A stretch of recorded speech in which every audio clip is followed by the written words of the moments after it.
Peace, folks. It's Carmen D. Player, cosmic hype woman of the universe. Hype being, have your perspective elevated. So today's topic is actually one that, and this often happens like this, that spirit will give me something that I've been working on for a while. I'm trying to get moving towards mastery, if you will. But it's also something that oftentimes I'm kind of reluctant to really talk about into grave detail, because it's just one of those hard, prickly places for me that I'm still just learning how to be like really solid on. And that would be boundaries. Boundaries. In particular, exercising my sacred no. I used to tell my young folks all the time, so we could actually learn and practice consent and boundaries. I would say, I need you to respect my no with the same enthusiasm as you respect my yes. And it's important, right? Particularly when you're working with young people, for them to exercise speaking and telling people and articulating where they feel comfortable and where they don't feel comfortable, like from a young age. So please start, if you have young people, talking about boundaries and consent. It's important. But that being said, one of the visuals, examples that spirit uses for me in understanding about boundaries is to think about like a home, a room, particularly a door, right? Because every door has a threshold. It is a threshold. And it separates the outside world from the inside world. In this particular situation, the carnal outside world from the sacred place, the holy place that is you. And so with our sacred no, we are continuing to make sure that we are being stewards of what comes in and out of ourselves. Because we are the only ones that can give consent to what comes into our mind and to our spirit, what we interact with, what we engage with, what we participate with. And so with our own spirit of discernment, we also have to understand that our no is also what keeps us safe. It keeps us sacred. It keeps this place in alignment with the truth. And so sometimes it's hard, right? Because I don't know about you, but speaking from my own experience, growing up as a female-bodied individual, I was 100% conditioned not to say no, right? If anything, you say yes. And as a matter of fact, I need you to serve, and I need you to acquiesce, I need you to be small. It was also like, depending on, particularly with adults, to say no to adults was a sign of disrespect. No? What you mean no? Right? I mean, there are certain situations and circumstances where if you said no, it was disrespectful. But the thing about it is that we, at least I, sometimes can be really afraid of no. But the thing about it is that no ensures that people and yourself are very clear about what's acceptable and what's not. And particularly if we have been in a position in our family or in our community or within relationships that we feel like we are constantly giving and serving because that's just what is needed. Oftentimes we will forget to honor ourselves. Sometimes it's tradition, sometimes it's conditioning. But the thing about it is, like, we are the only ones that can give up our peace. It's not actually taken from us. It's something that we forfeit. Yeah, it's like that, right? We're the only ones that can decide who comes into our emotional, spiritual space. And this is hard for me to also sometimes to think about as well, because I'm like, but my mama and my daddy and everything else like that. You know, another visual that spirit has given to me, particularly as I'm exercising and learning how to really practice my boundaries and set those boundaries is, and I guess in olden times, I don't know if it was like in the Roman Empire or in the West or anything else like that, but there's like drawing a line in the sand. I'm drawing my line right now.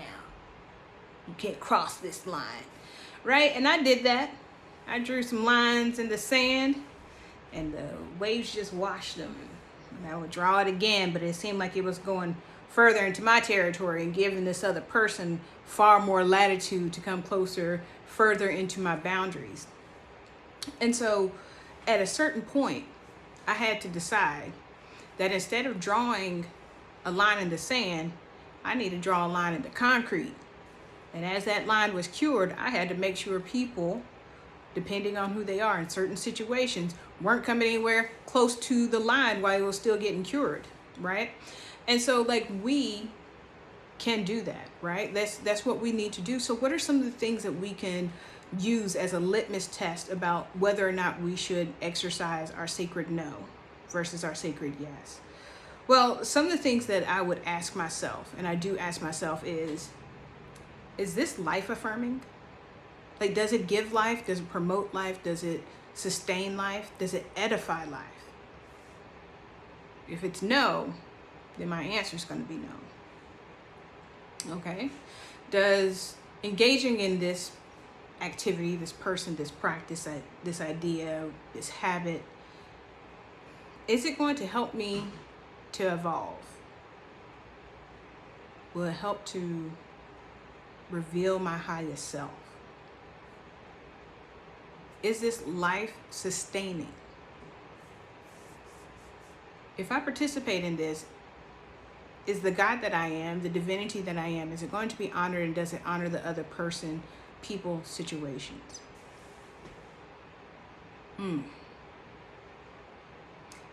If I engage in this and I do this, do I feel safe?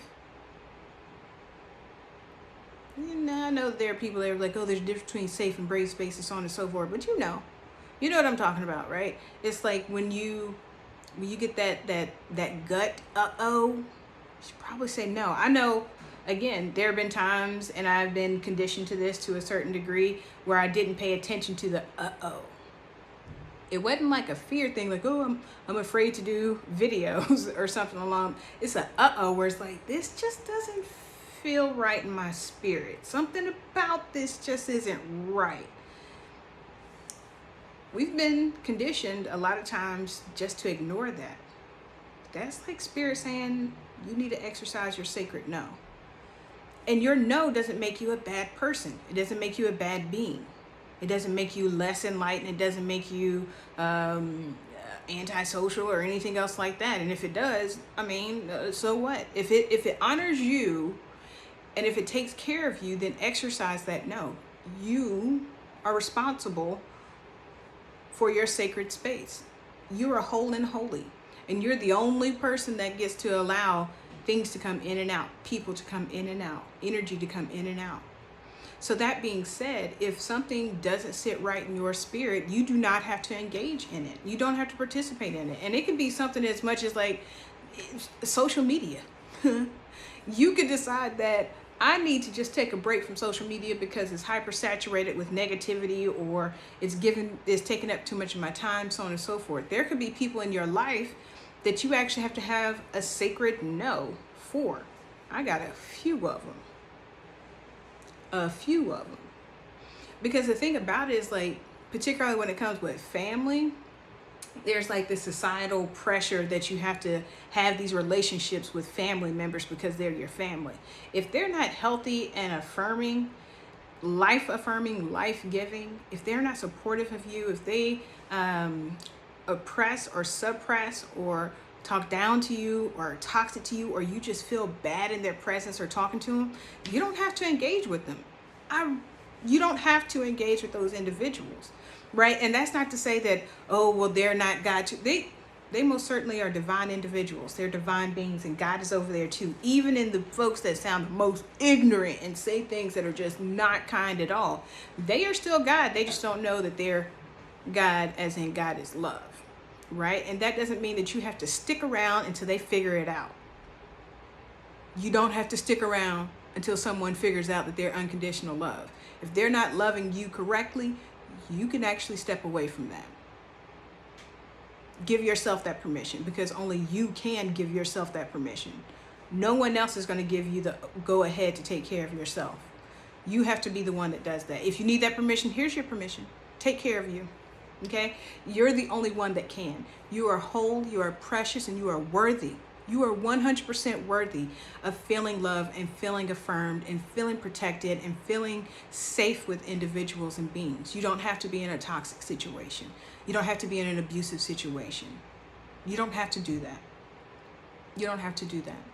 And I know that there are a lot of different situations that are complicated. There might be little people, children, that I'm referring to that make things a little bit more complicated. I have to trust and affirm that Spirit is going to show you a way to be liberated from that, right? And it starts with you recognizing who you are, who you really are, the big Y-O-U. Not what you've been conditioned to believe about yourself, not what experience or trauma has told you, not what trauma or hurt or injury has told you that you deserve. You deserve life. You deserve life.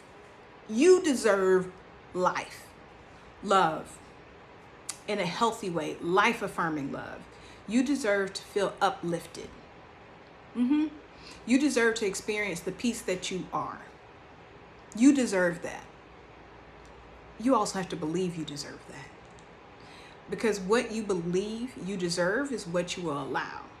What you allow, you will encourage. Okay? So exercise your sacred no. Those boundaries are important, right? That uh-oh feeling, listen to it. Listen to it. You can always pause to say, wait a minute, I need to assess this a little bit further. You don't have to engage. You don't have to participate. You don't have to do anything that makes your spirit feel in misalignment with the truth that you are divine, that you are whole, and that you are holy. And so I hope that I trust that this is going to serve you, because as I'm walking and I'm deciding what I'm engaging with and what I'm participating and co-signing with, it has been helping me. So know that you are loved. You are loved. You are whole, and you are holy. You are worthy. I'm so glad you're here. I'm so glad you're here. Your light came right on time. Thank you for saying yes to coming here. You take care now. And I'll be on the interwebs, the Instagrams, and everything else like that, just to engage and see how you're doing. So I'm sending you so much love, so much energy, and so much light. And of course, cosmic hype. Right on. Peace.